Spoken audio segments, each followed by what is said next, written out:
here today to discuss Tobias Blanke's book, Digital Asset Ecosystem, Rethinking Crowds and Clouds for Big Data in Society. My name is Jennifer Pybus, and I'm an associate professor at University of the Arts London. And I think we should begin today by discussing the main ideas in your book. You have a very interesting argument that you've put forward. We hear so much. This term ecosystem is thrown around in a lot of different contexts, increasingly right now. And you have a very particular way in which you want to present it with different components, thinking about it in relationship to both crowds and clouds. Mm-hmm. So I'm wondering, can you just speak a little bit more about what is this ecosystem that you put forward and what is the relationship to crowds and clouds? Thank you, Jennifer, for the introduction. So originally I tried to write a book around the ideas of digital content, which is something that at King's College London in the Department of Digital Humanities, where I work, we very much discuss and research. So the idea was to investigate what is digital content nowadays. But I soon became interested in the kind of more global questions related to this. So I got carried away a bit and investigated the ideas, not just of the technical questions associated with this, but the more kind of economic, societal context and the question of the globally developing networks around this. And here really this idea of digital ecosystems comes into play, where I think this is used now as a kind of metaphor. You might want to discuss whether it's a very good metaphor, but I think it works very well. It's used as a metaphor by not just academics, but also the practitioners in this field themselves to discuss how their particular view on the development of these kind of global networks is. And if you remember a little bit from your background in your A-levels on biology in school, then you might remember that ecosystem stands for this kind of interaction between communities in habitats, where they carve out their niche to, so to say, exist in the world as we know it. And I think, so to say, in that sense, if you now think about crowds and clouds, you have already your communities, which are your crowds, and you have your habitats, which are your clouds. And I think we see something similar really developing in this world of global digital networks.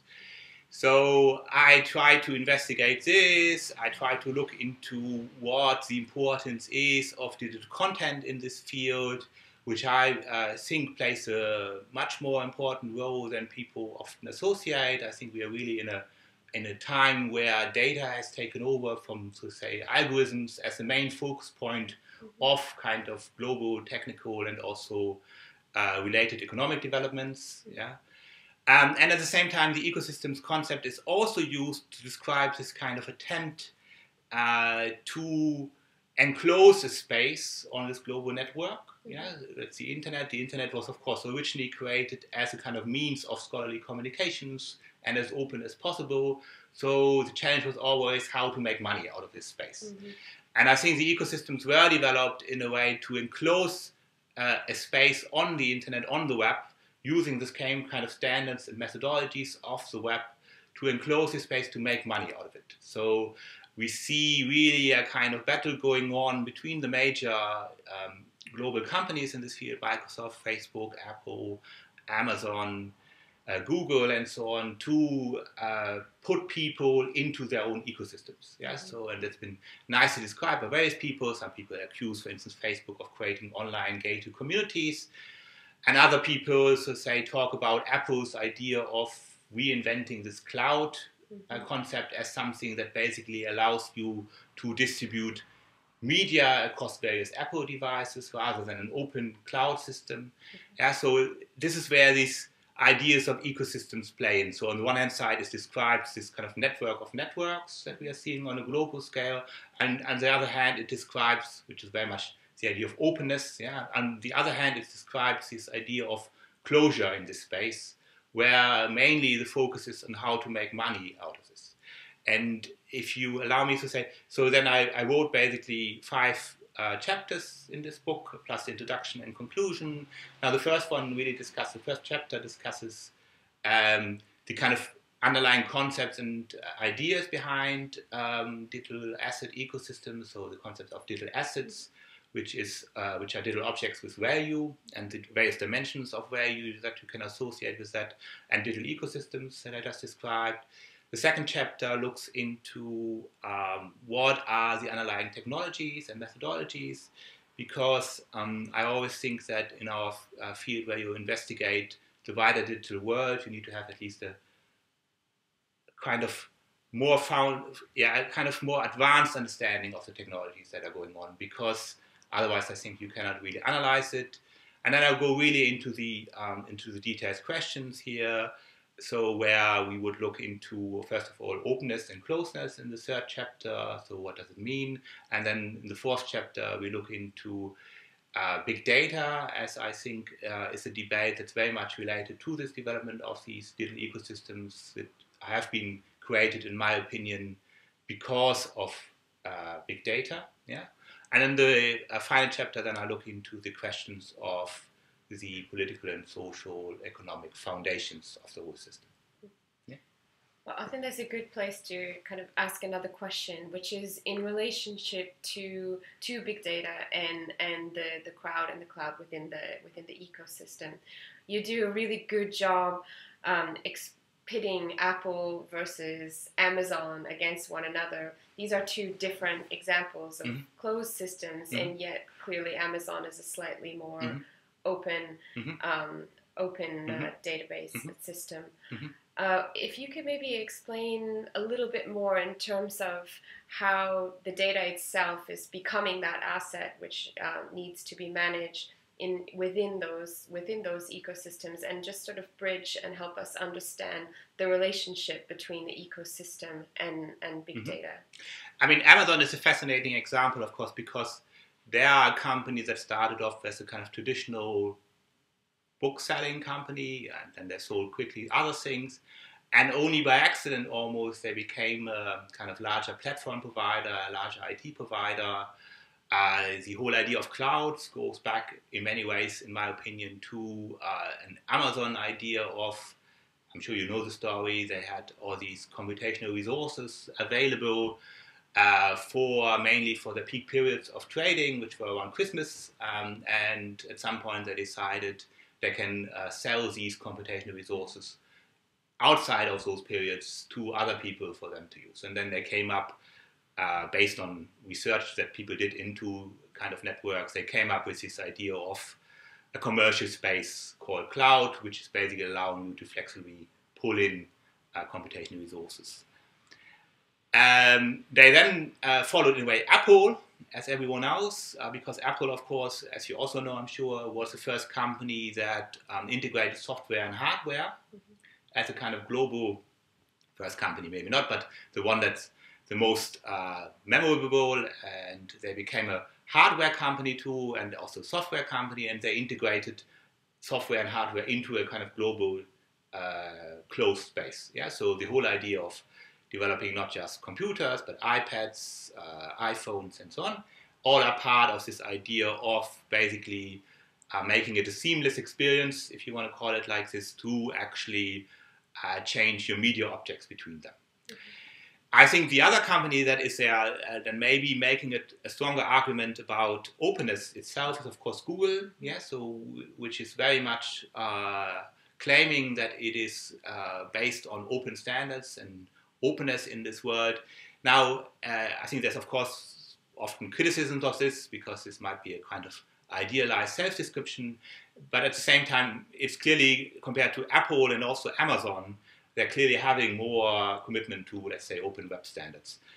Now, I think this is not just because they are good people, but simply because they make their money from the question of how much time I spend online on the web. Yeah, so there is, in the days when the apps came along, there were famous discussions between the Google senior people and the Apple senior people, where the Google senior people were very close to heavily criticizing the Apple people of saying that these apps are development to actually create enclosed spaces beyond the web, and that this shouldn't happen. So you can see here to say that Google in a way makes a point about trying to be the open ecosystem. Mm-hmm. I think where this is all related to digital content, of course, in a way, digital content moves faster and more easily. So content in our world only makes money, generates value in whatever sense if it moves from one place to another, from one system to another, from one group of people to another group of people. And of course, it moves faster and more easily if it's open. Yeah, simply because of it immediately can recognize itself in the new environments, and there are standards there, and so on. But that is, of course, then the question how you make money out of this. Yeah. So how do you actually generate value from a purely open system? So in a way, we see, as I mentioned earlier, in the kind of the ecosystem, in this kind of contradiction between openness and closeness, is exactly the kind of challenge how close I can be and how open I can be to still, so say, fulfill my commercial potential in terms of the content that I have. Mm-hmm. Yeah.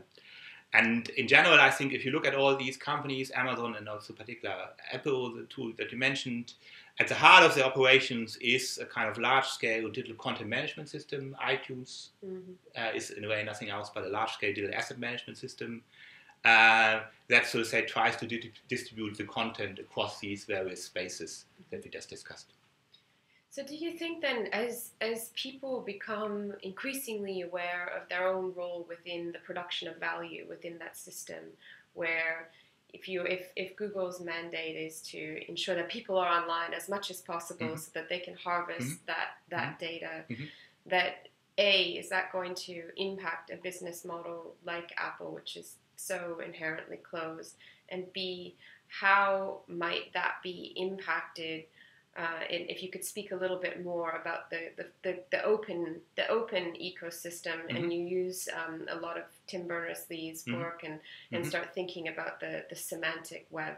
What is the impact of that in that kind of economic model, in a kind of more political model?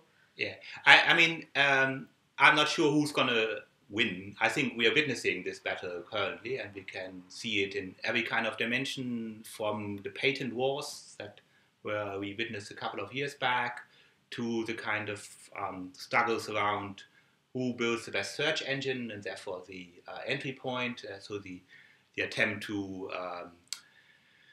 claim the number one spot from Google, which nobody achieved, to the attempts to, of course, copy Apple's success on the kind of media delivery devices, that we witness. I think we see that. I'm not sure who's going to win this, and I'm not sure whether for instance, Google and Apple cannot exist as two opposite, maybe not two, but two complementary poles on the same side. Yeah, so between the two of them. I think what is interesting, and I think that's what your question alludes to, is of course that the people who originally invented the web and also drives, let's say, the technical innovation around this, conceptualize this as an open space. Yeah. So, and they came up, I think originally, I'm sure you know this, originally the web is invented as a kind of document sharing space. Yeah. So where you can share what we see now as web documents or multimedia documents or whatever, and it was early on perceived by people like Tim Berners-Lee that this is not enough and you need to actually share the underlying data in there. So they spent, since the late 1990s, a lot of effort on to actually defining the kind of standards to do this. And this is what I think is the semantic web is, at least to a certain degree, about. In particular, it's what I discussed there, it's kind of successor, the linked data attempt. Yeah. So because what's interesting about linked data is also trying to open up not just the content, but also the infrastructure to share the content. Right. Yeah, which goes way beyond what I think the companies, of course, do. Yeah. So they only do this to a certain degree and only where it suits their own interest. For instance, Facebook opens up the kind of Facebook metadata APIs to integrate your website content into the Facebook community, but they only do that so that you can pull in the content into Facebook. Yeah, so there's not a kind of dialogue developing here. So I think the linked data idea is very much about opening up also the infrastructure.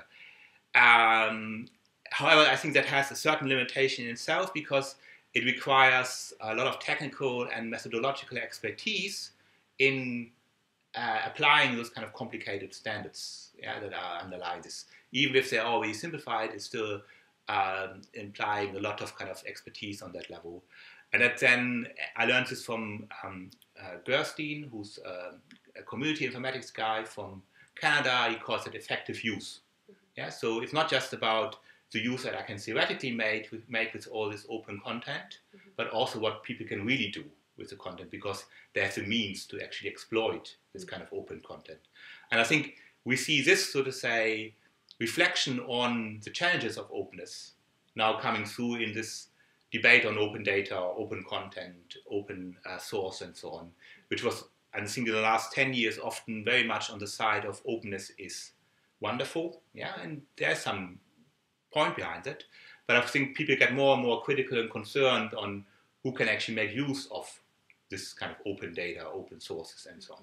And I think there are various examples we can see, for instance, the discussions here in the UK now on the NHS data, the National Health Service data, where people get a more critical viewpoint on who's actually benefiting from this kind of transparency drive that people have claimed for so long to be what we should aim to achieve. Yeah. I have another question. I'm just going to look here because it's from a quote in your book. But you argue that big data is generally described with the three V's: velocity, variety, and volume. And I think maybe you said some other time that there's more V's that are there. Yeah, 5 now, I think. No? Anyway. And that crowds and clouds are key to the production and consumption of big data under these V's. I'm wondering, can you just elaborate on this? Because I think it speaks again to a lot of the main ideas that you're getting at in your book. I mean, so when I started writing the book, big data was only still at the fringes, let's say. It was before Snowden came along, actually. And big data was, to my knowledge, a discussion in a certain scientific community where I come from. Now, I worked a lot on research infrastructures. You might have heard about CERN, which is, of course, the nuclear research facility in Europe, which produces, with the large experiments, they're running so much data that it's physically impossible to store it in one location. So they had to come up with a completely new rethinking of the data infrastructures that they're using. And there were, of course, discussions in businesses, particularly related to the kind of born digital material that we see now everywhere, like Twitter and so on, but also other so-called petascale computing challenges. And I think big data had a real drive, of course, with Snowden as a kind of public perception that is there, and people often dismiss this as a kind of vague concept, and it's a vague concept, even in the 3 or 5 V's, whatever you want to describe.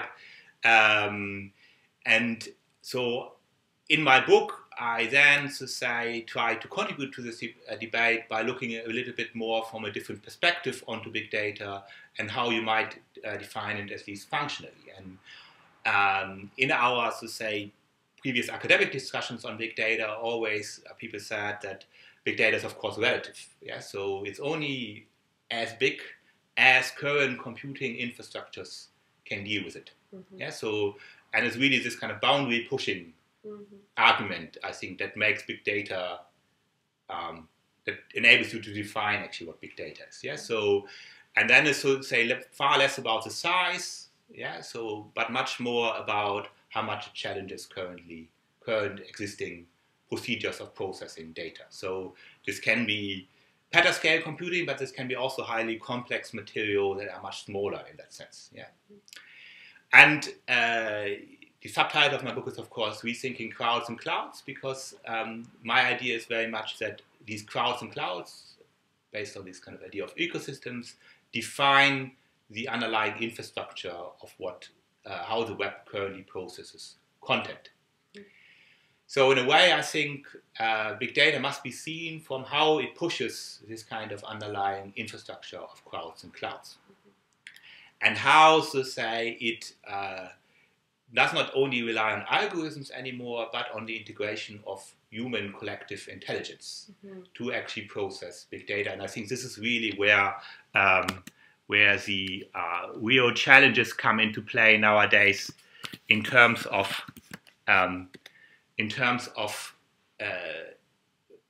when we see, so say, how the data that we contribute to this kind of processing as subjects on the web is used in other contexts. So for commercial processing, but of course also in the security context and so on. So how the kind of collective intelligence that we are contributing together with those algorithms is actually appropriated by other people. Yeah? And I think that is a uniquely new situation. I think that has really not been there before. Yeah, before we had these possibilities on the technical side. Now, if you know a bit about processing of computers, then I think the other point about this crowds and clouds is that this crowd comes, of course, from this idea of crowdsourcing. Yeah, so I don't know whether you heard about this. This is done in various contexts, so in scientific contexts, in cultural contexts, and it always tries to add value to existing content in many ways. Yeah. And it is a principle that has been invented to help algorithms in many ways. Yeah, so because there are certain content types that computers find it hard to deal with, then into this kind of ubiquitous collective intelligence that is on the web, these crowdsourcing applications try to plug into this. Yeah, so and that's what the idea is behind crowdsourcing. So in a way, the human becomes a contributor to the computational intelligence that is there.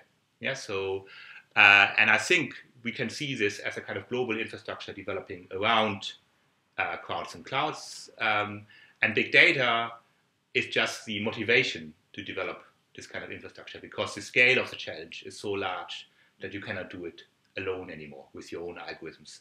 You need a crowd to basically help you do this. Well, and I think this is one of the most exciting contributions in your book because oftentimes when we understand this and when we have discussions around big data, a lot of this gets put onto this sort of mysterious algorithms, the infrastructure side, which is processing all of this information. We know that a lot of the content that users are putting is going into these, but the user is often left out of this discussion or any kind of real contribution that they're making to our understanding. So I'm just wondering, can you just speak a little bit more about this relationship between the crowd and the cloud, and in terms of where you see the balance of these two, or just about how they kind of come together? If you know, I studied artificial intelligence a while back. So if you know a bit about artificial intelligence, there is a kind of development there which is based on what was once called the winter of artificial intelligence, away from this original idea that you know from 1950 movies where some reasoning robot goes and takes over the world. And it was much more focused on individual applications, and such as Google. Yeah, so it's probably the biggest success story in that area. And it's based around various steps where humans and computer machines collaborate with each other. Yeah, so the first step is to, in a way, train these computers to think like a human and make reasoning judgments. So, for instance, on the relevance of documents on the web. Yeah, so this looked like an algorithmic procedure purely, but there is a lot of human intelligence gone into that. So prior to even processing, the human is involved in training these datasets, these algorithms based on these datasets. And then afterwards, of course, in the processing of the kind of content that we are seeing, and that is then delivered to us, there is a re-evaluation step that the humans help these algorithms to improve themselves. Yeah, so anything from relevance feedback on the performance of these algorithms to actually improvement on the underlying data. So we can really see that there's an intertwined process there between humans and computer machines, which make us realize levels of artificial intelligence that people would have not assumed 10 years ago. And I think all this is possible. So if you think about Google's streetcar, the famous example, so 10 years ago people believed, no, there would be never ever any car that would drive by itself. Google has proven them wrong. And I think that's because of this incredibly, I think one of the Google people called it the incredibly effectiveness of data, yeah? And not just the algorithms, but the data actually. And because they collected so much data about every possible situation that is there, the algorithms can use this now. And they collect this data, of course, from the social side of the web. They collected it from the way people interact with each other, from the camera pictures they have taken, how real-life situations play in the kind of traffic situation and so on. So I think this is really what currently drives any kind of processing of content currently, the kind of interaction between humans and machines. And I can never pronounce the name, but I refer here to a book by Eric Brynjolfsson, I think it's and McAfee, who discussed this, to say the race against the machines that we have. And I think it's a bit quite fascinating to see currently that there's more and more human labor being replaced by computational machines, and what that means, of course, for the constitution of societies and who gets a job in the future and those things. Well, thank you so much, Tobias. Thanks, it's a very fascinating discussion and a wonderful book and a wonderful read. So thank you very much. Thank you. Bye.